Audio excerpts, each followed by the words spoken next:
2024. Tapi serangan fitnah keji dan kampanye hitam sudah dimulai. Hasnaini Muin atau yang menjuluki dirinya wanita emas lontarkan fitnah pada Ketua KPU Hasyim Asy'ari dan Gubernur Jawa Tengah Ganjar Pranowo. Fitnahnya tidak tanggung-tanggung. Hasyim Asy'ari dituduh melakukan pelecehan seksual dan perkosaan kepadanya. Tujuan dari serangan fitnah pada Ketua KPU mudah ditebak, untuk meruntuhkan kepercayaan publik pada lembaga KPU melalui pencemaran nama baik komisionernya. Hasnaini selama ini dikenal sebagai politisi, lebih tepatnya petualang politik. Hasnaini lahir sebagai politisi di Partai Demokrat. Sempat mau maju di Pilkada Tangsel tahun 2010 bersama Saiful Jamil, tapi gagal karena Saiful Jamil mundur. Gagal maju di Tangsel, Hasnaini berniat maju di Pilkada DKI tahun 2012 dengan memasang iklan-iklannya yang berslogan Wanita Emas, yang sempat menghiasi belakang bus-bus Metro Mini di seluruh Jakarta. Jauh sebelum Metro Mini tersingkir dari jalan-jalan Jakarta, poster Hasnaini juga sudah lama menghilang. Tahun 2017, Hasnaini muncul lagi di Pilkada Jakarta. Dia mengaku-ngaku waktu itu sudah menghabiskan uang 20 miliar. Dia juga berkuar-kuar waktu itu bahwa dirinya 7 kali lebih baik dari Ahok. Tapi apa sebenar nasib Hasnaini? Tidak ada parpol yang meliriknya, termasuk partainya sendiri waktu itu, Partai Demokrat. Tahun 2020, Hasnaini mendirikan Partai Emas bersama Maxo Pakua sebagai Ketua Dewan Pembina. Tapi kemudian Maxo Pakua mundur karena mempersiapkan kongres luar biasa untuk Partai Demokrat demi melengsarkan Agus AHY. Hasnaini malah menawarkan dirinya sebagai Ketua Umum Partai Demokrat di kongres luar biasa itu. Pada tahun 2022, Hasnaini malah disebut terpilih sebagai Ketua Partai Republik 1. Yang menyita publik, Hasnaini ditetapkan tersangka kasus korupsi. Dia berteriak histeris dan meronta-ronta saat ditahan kejaksaan. Hasnaini ditahan secara paksa karena sudah berkali-kali mangkir dari pemanggilan dengan alasan sakit. Menurut kejaksaan, perkara kasus korupsi yang menjerat Hasnaini merugikan negara hingga 2,5 triliun. Hasnaini tersangka dugaan korupsi, penyimpangan atau penyelewengan penggunaan dana PT Waskita Beton Precast antara tahun 2016 hingga tahun 2020. Dalam kasus itu, kejaksaan sudah menetapkan dan menahan 6 tersangka.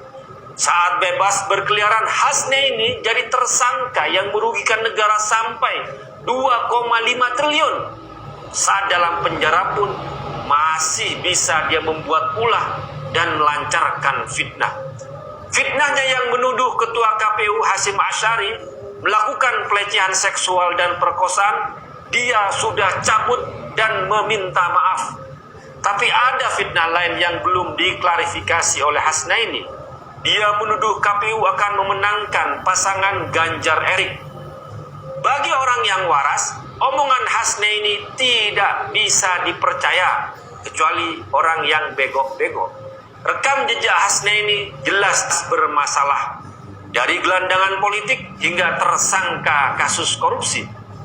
Pendaftaran capres saja masih lama, belum ada capres, apalagi pasangan capres dan cawapres. Ganjar belum ada deklarasi, juga Erick Thohir, keduanya juga belum berpasangan. Ganjar meskipun tertinggi di survei tidak pernah menggubris soal capres karena masih fokus sebagai Gubernur Jawa Tengah. Pendaftaran capres dan cawapres yang masih lama dan tidak ada seorang pun yang tahu siapa pasangan untuk Pilpres 2024.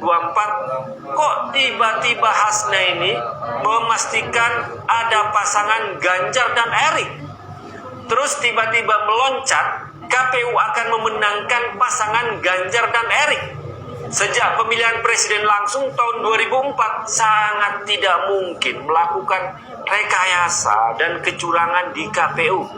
Kok seenaknya Hasnaini bilang KPU akan melakukan rekayasa pada pemilu 2024? Ternyata ada dendam Hasnaini pada Ketua KPU Hasyim Asy'ari dan Menteri BUMN Erick Thohir.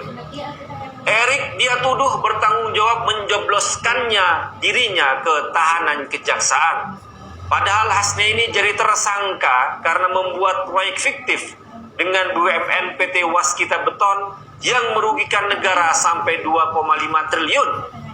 Menurut pengakuan Hasnaini, dia membuat fitnah karena depresi. Dia depresi karena ditahan kasus korupsi dengan mencari kambing hitam Erick Thohir yang Menteri BUMN. Hasnaini depresi dan sakit hati karena partainya Republik 1 tidak lolos verifikasi administrasi KPU. Makanya dia sakit hati pada Ketua KPU Hasyim Asy'ari. Sedangkan Ganjar Pranowo tidak pernah ada masalah dengan Hasnaini. Namanya dicatut untuk dijelek-jelekan yang saya duga ada unsur pesanan.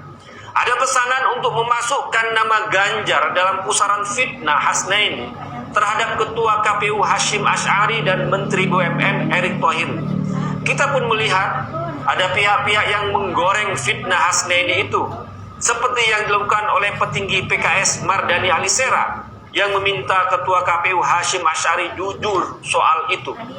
Kalau Mardhani waras, harusnya dia minta dulu Hasnaini menunjukkan bukti-bukti atas omongannya itu, bukan malah ikut-ikutan menunggangi arus fitnah pada Ketua KPU dan pada Ganjar Pranowo. Saat ini Hasnaini sudah mengklarifikasi, sudah mencabut. Lantas di mana Mardhani? Dia pasti langsung sembunyi. Fitnah keji Hasnaini ternyata bermotif sakit hati, dendam, dan depresi. Sakit hati pada Ketua KPU karena parpolnya tidak lolos. Sakit hati dan dendam pada Erick Thohir sebagai Menteri BUMN yang membongkar kasus korupsi Hasnaini. Sementara Ganjar adalah korban sebenarnya dalam fitnah ini. Ayo berpolitik yang sportif dan bermartabat. Jauhkan segala fitnah, hoax, dan kampanye hitam. Wassalamualaikum warahmatullahi wabarakatuh.